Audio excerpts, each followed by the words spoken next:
Hai, saya Gibran Rakabuming. Saya menerima banyak sekali pertanyaan tentang bagaimana Prabowo Gibran bersama-sama masyarakat akan membawa Indonesia maju.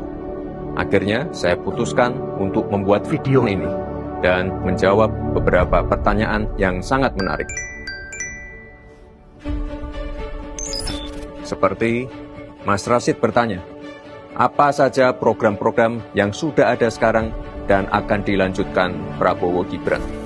Gini, semua program-program yang sudah ada sekarang seperti Kartu Indonesia Sehat, Kartu Indonesia Pintar, Kartu Prakerja, Program Keluarga Harapan, KUR akan terus kami lanjutkan dan kami sempurnakan. Bahkan, kita juga akan membuat beberapa program unggulan yang lain. Hebat, hebat, hebat, hebat, hebat.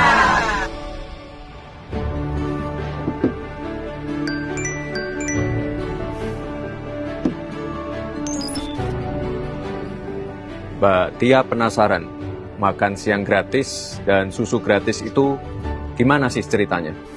Program ini adalah program yang paling dibutuhkan oleh anak-anak Indonesia dan ibu-ibu yang sedang hamil.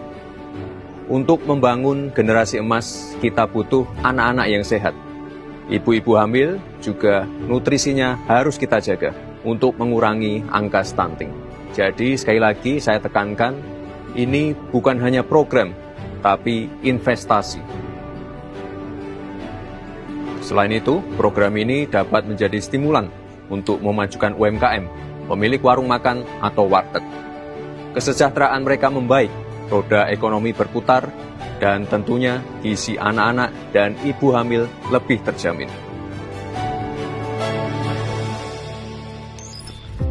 Ini nih, Mas Salam mau tahu apa pentingnya hilirisasi untuk dilanjutkan.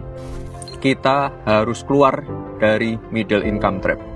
Maka hilirisasi kita lakukan untuk penciptaan nilai tambah, sekaligus melipat gandakan GDP. Dampaknya apa? Penciptaan jutaan lapangan kerja, rakyat pun semakin sejahtera. Indonesia merupakan negara yang memiliki cadangan nikel terbesar di dunia dan cadangan timah terbesar kedua di dunia. Kita akan hilirisasi kekayaan tersebut, mulai dari kekayaan mineral, perikanan, kelautan, pertanian, sampai ke hilirisasi digital.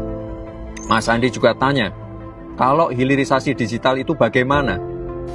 Bukan saja hanya kekayaan alam, pasar ekonomi digital kita sangat berpotensi untuk dihilirisasi, karena merupakan salah satu yang terbesar di dunia. Sehingga dampak dari kemajuan teknologi dapat langsung dirasakan manfaatnya untuk masyarakat Indonesia. Jangan sampai kita hanya jadi pasar saja, tapi kita harus menyiapkan talenta yang handal, sampai dengan teknologi, dari infrastruktur, sampai dengan produk digitalnya. Mbak Amel bertanya, apa benar kalau Prabowo Gibran menang, pajak akan naik?